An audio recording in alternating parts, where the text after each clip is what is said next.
Hello दोस्तों, राधे राधे। इस class में हम पढ़ने वाले हैं अंतर्राष्ट्रीय राजनीति के यथार्थवादी दृष्टिकोण। तो चलिए शुरू करते हैं। दृष्टिकोण अथवा उपागम का अर्थ मानकों का एक ऐसा समूह जिसके आधार पर सैद्धांतिक विचार विमर्श के लिए प्रश्न और आधार सामग्री लेने या छोड़ने का निर्णय किया जाए। मानक यानी कुछ तत्व होते हैं जिसके आधार पर सिद्धांतों पर विचार विमर्श किया जाता है। तो चलिए देखते हैं वो तत्व कौन कौन से हैं। अंतर्राष्ट्रीय राजनीति के प्रमुख तत्व हैं राष्ट्रीय हित, विवाद, शक्ति, संघर्ष और सहयोग। जो विद्वान राष्ट्रीय हित की प्राप्ति के लिए सहयोग, नैतिकता, शांतिपूर्ण तरीके पर बल देते हैं वह आदर्शवादी दृष्टिकोण के समर्थक हैं, और जो विद्वान राष्ट्रीय हित के लिए शक्ति तथा संघर्ष पर बल देते हैं वे यथार्थवादी दृष्टिकोण के समर्थक हैं। चलिए देखते हैं कि यथार्थवाद होता क्या है।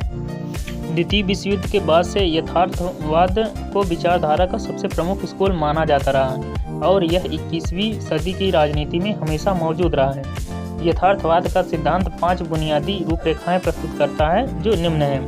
पहला है अंतर्राष्ट्रीय राजनीति अराजक है। दूसरा, संप्रभु राज्य अंतर्राष्ट्रीय राजनीति में प्रमुख अभिनेता होते हैं।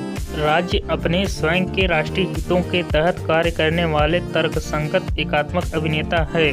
चौथा, राज्य का प्राथमिक लक्ष्य उसकी अपनी राष्ट्रीय सुरक्षा और अस्तित्व है। इसके बाद पांचवा देखते हैं राष्ट्रीय शक्ति और क्षमताएं राज्यों के बीच संबंधों के लिए महत्वपूर्ण कसौटी हैं। संक्षेप में यथार्थवाद कहता है कि राष्ट्र अथवा राज्य अंतर्राष्ट्रीय संबंधों की कहानी में मुख्य पात्र है। अन्य पात्र भी मौजूद हैं जैसे विशेष रूप से व्यक्तिगत लोग और व्यवसाय, लेकिन उनके पास सीमित शक्ति है। युद्ध के समय राज्य अपने राष्ट्रीय हितों को ध्यान में रखते हुए एक होकर बोलेंगे और कार्य करेंगे। इसके बाद देखते हैं यथार्थवाद का इतिहास क्या है। अंतर्राष्ट्रीय संबंधों के कई अन्य पहलुओं की तरह यथार्थवाद के सिद्धांत की जड़ें थ्यूसिडाइड्स के पेलोपोनेशियन युद्ध के इतिहास में पाई जाती। हालांकि थ्यूसिडाइड्स को यथार्थवादी नहीं माना जाता है क्योंकि 20वीं सदी तक इस सिद्धांत का कोई नाम नहीं दिया गया, लेकिन आधुनिक विद्वानों और सिद्धांतकारों ने प्राचीन ग्रीस में उनके द्वारा लिखे गए विचार को बल देते हैं कि यथार्थवाद वास्तव में एक कालातीत सिद्धांत है जो हमारे इतिहास का हिस्सा है।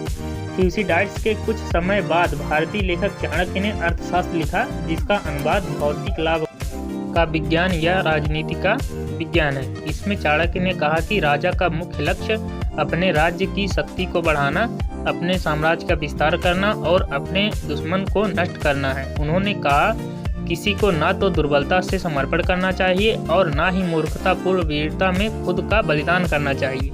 ऐसी नीतियों को अपनाना जो किसी को जीवित रहने और दूसरे दिन लड़ने के लिए सक्षम बनाए।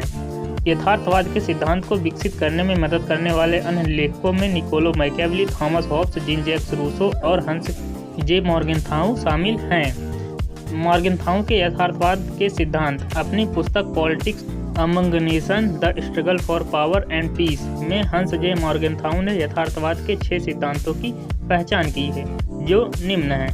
पहला देखते हैं, समाज की तरह राजनीति भी मानव स्वभाव में निहित वस्तुनिष्ठ नियमों द्वारा शासित होती है। दूसरा है अंतर्राष्ट्रीय राजनीति राज्य के हितों में आकार लेती है, विशेष रूप से शक्ति के संदर्भ में। तीसरा है सत्ता की रुचि में वस्तुनिष्ठ और सार्वभौमिक है लेकिन स्थिर नहीं है, इसमें बारीकियों की गुंजाइश है। चौथा है यथार्थवाद राजनीतिक कार्यवाही के महत्व से अवगत है। दूसरे शब्दों में यदि किसी मित्र देश पर हमला हो रहा है तो हम चाहे जितनी भी मदद करना चाहें यह मानना अवास्तविक हो सकता है कि हम जोखिम के बिना ऐसा कर सकते हैं।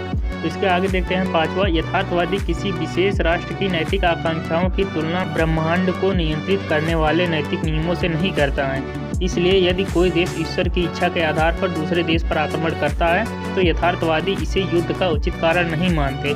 छठवां है यथार्थवादी अन्य विचारधाराओं से बहुत अलग है। यथार्थवादी अन्य क्षेत्रों और उनके विशेषज्ञों के अस्तित्व और प्रासंगिकता से अवगत है, लेकिन कभी कभी राजनीति को अर्थशास्त्र, नैतिकता और यहाँ तक कि कानून से भी अलग रखना पड़ता है।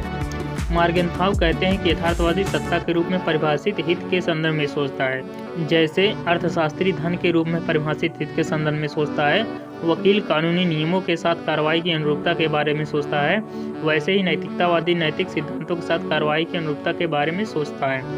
यथार्थवादी दृष्टिकोण यहीं समाप्त होता है। अगली क्लास में हम एक नए प्रश्न के साथ मिलेंगे। धन्यवाद।